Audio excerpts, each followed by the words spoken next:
Mohan interesting Vijayasai Reddy ఇప్పుడు కొత్త party పెడతాను అని మాట చెప్పుకొచ్చిన సందర్భం అసలు ఎందుకు కొత్త పార్టీ ప్రకటన ఆయన చేయడం జరుగుతోంది అట్ ద సేమ్ టైం రాజకీయాలకు గుడ్ బై చెప్పేశారన్న విజయసాయి రెడ్డి ఎందుకు మళ్ళీ కొత్త పార్టీ ప్రకటించిన సందర్భం ప్రకటిస్తానంటూ చెప్తున్న సందర్భం సచిన్ ఈరోజు ఈడీ వ్యవహారం ఈడీ ఇంట్లోకి వెళ్ళి సోదాలు చేయడం రాష్ట్ర వ్యాప్తంగా చాలా ప్రాంతాల్లో విజయసాయి రెడ్డి ఇంట్లో సోదాలు చేయడం, అలాగే చెవిరెడ్డి భాస్కర్ ఇంట్లో సోదాలు చేయడం, అలాగే ఓఎస్డి కృష్ణమోహన్ రెడ్డి ఇంట్లో, అలాగే ఇతర చాలా మంది ఇంపార్టెంట్ వ్యక్తులు రాజశేఖర రెడ్డి ఇంట్లో సోదాలు చేయడం, ఇవన్నీ కూడా ఒక్కసారిగా చెన్నై నుంచి వచ్చిన ఈడీలు సోదాలు చేయడం ప్రారంభించారు. అయితే ఇప్పుడు విజయసాయి రెడ్డి మాట్లాడుతూ కొంత ఎందుకో చంద్రబాబు మీద మాత్రం కొంత సీరియస్ గానే ఆయన రియాక్ట్ అయ్యారు అనేది చాలా స్పష్టంగా అర్థమవుతుంది. వరుసగా జరుగుతున్న పరిణామాలు చూసుకుంటే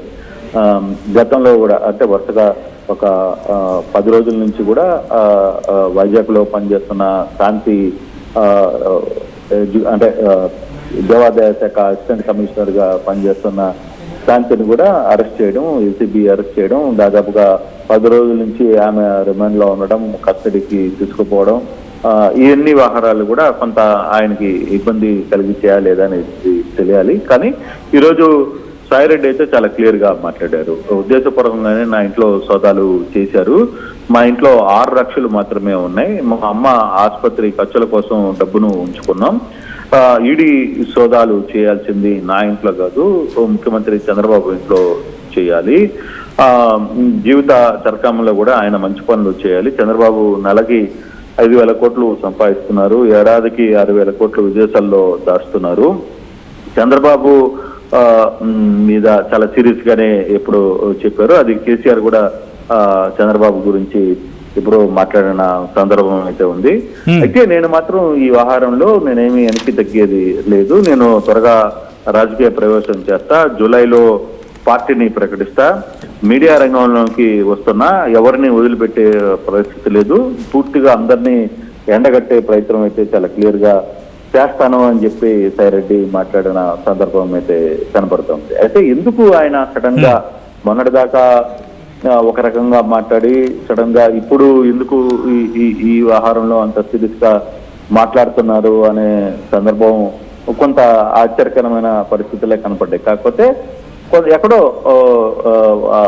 పార్టీకి అంటే ఈ మద్యం కేసుకు సంబంధించిన వ్యవహారంలో క్లియర్ గా ఆయన ఎప్పటికప్పుడు ఈ వ్యవహారాన్ని తగ్గించుకునే ప్రయత్నం చేశారు. తర్వాత టీడీపీతో కొంత స్టైల్ అయ్యే ప్రయత్నం చేశారు, అలాగే బీజేపీతో కలిసే ప్రయత్నం చేశారు.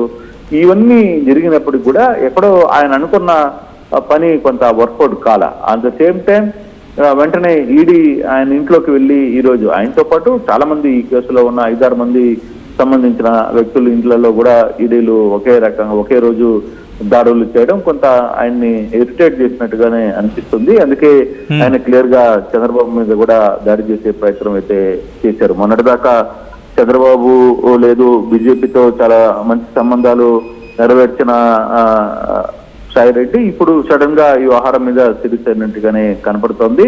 కానీ మొత్తం మీద ఈ వ్యవహారంలో క్లియర్ గా ఆయన ఒకటే చెప్తున్నారు, చాలా సీరియస్ అలిగేషన్ అయితే ముఖ్యమంత్రి చంద్రబాబు నాయుడు మీద సాయిరెడ్డి చేసిన పరిస్థితి మనకి క్లియర్ గా అర్థమవుతుంది సచిన్. కాకపోతే ఇది ఫర్దర్ గా ఏ విధంగా ఉంటుంది, ఆయన ఏమన్నా రాజకీయ పార్టీ జూలైలో పెడతాడా, లేకపోతే ఆయన కూడా ఒక మాట చెప్తున్నాడు జూలైలో పార్టీని కూడా ప్రకటిస్తానని. మరి ఆయన పార్టీ ప్రకటించిన తర్వాత అది ఎంతవరకు వెళ్తుంది? అయితే కాకపోతే సాయిరెడ్డి 2 పార్టీలకి సంబంధించి అంటే అటు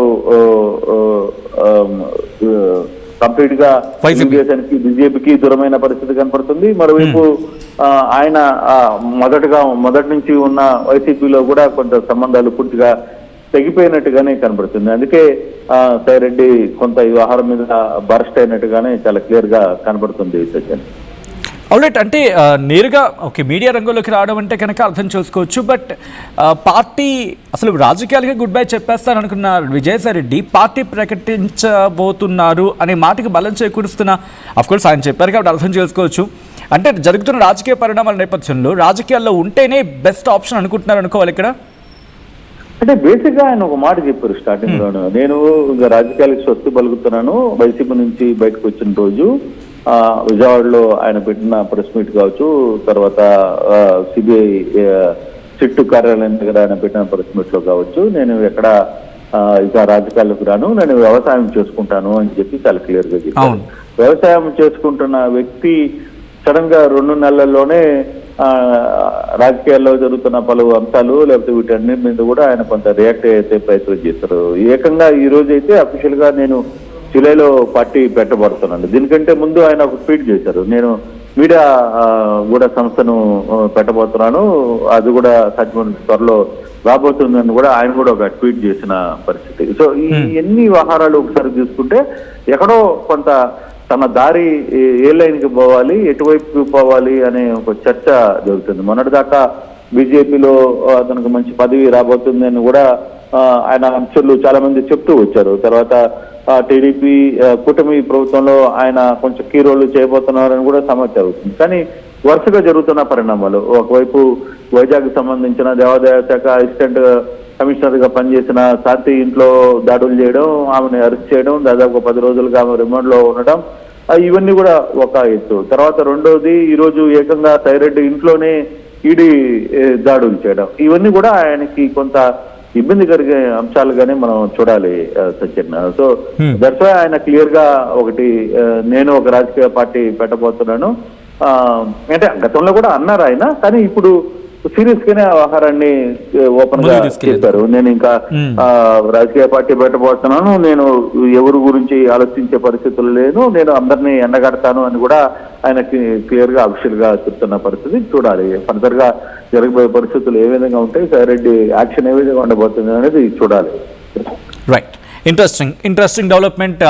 thanks for the update Krishnamohan. మొత్తంగా అయితే మాత్రం వైసీపీ మాజీ నేత విజయసాయిరెడ్డి సంచలన ప్రకటన చేశారు. త్వరలోనే కొత్త పార్టీ ప్రకటిస్తారంటూ ఆయన చేసిన వ్యాఖ్యలు ప్రస్తుతం ఇంట్రెస్టింగ్గా మారుతున్నాయి. ఈ నేపథ్యంలో విజయసాయిరెడ్డి అసలు ఇదికి ఏమన్నారు, ఒకసారి విజయసాయిరెడ్డి రియాక్షన్ చూద్దాం.